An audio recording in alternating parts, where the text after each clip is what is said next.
Ni mikono iko na uwezo ama uweza kushindwa sana katika mambo mingi. Lakini tunapoingia katika fundisho ya siku hii ya leo, tutaona watu wengi katika Biblia ambao walileta mambo makubwa katika maisha yao kwa kutumia mikono yao wenyewe. Na nilipokuwa nikizidi kunenewa na ujumbe huu wa mkono wangu ama mkono wako, nilikuwa ninaona hata makosa ya kwanza ya Mungu kukosana na wana wa Israeli mpaka wakawa sasa hawayuko pamoja tena, wakapigana. Bwana asifiwe. Mbeleni hakuwa na shida nao katika udhaifu wowote, kwa sababu walipokuwa wakitolewa katika nchi ya Misri, Mungu alituma Musa na akamwambia, enda ukawatoe wana wa Israeli.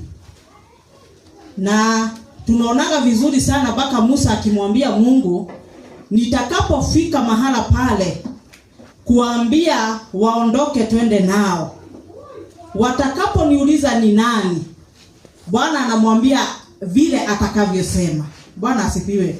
Kwa sababu gharama ya wana wa Israeli kutoka nchi ya Misri iligharimu mkono wa Mungu peke yake.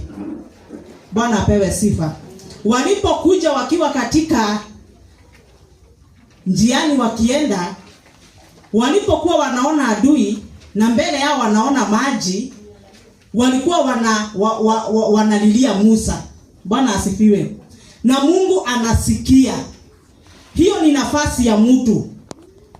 Na Musa anachukua fimbo yake na anaguza maji na panapatikana njia. Bwana asifiwe.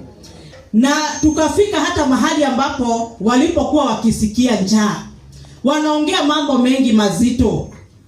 Hata wanapokuwa na kiu, bado wanamulilia Musa. Bwana asifiwe.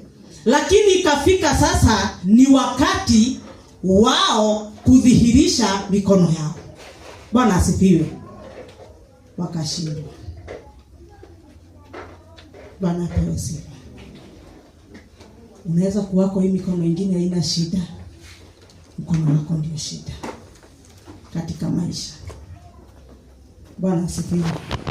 Ndio kwa maana ninataka siku hii ya leo tuone watu kwenye maandiko na tuone mpaka vile Mungu wetu hufurahia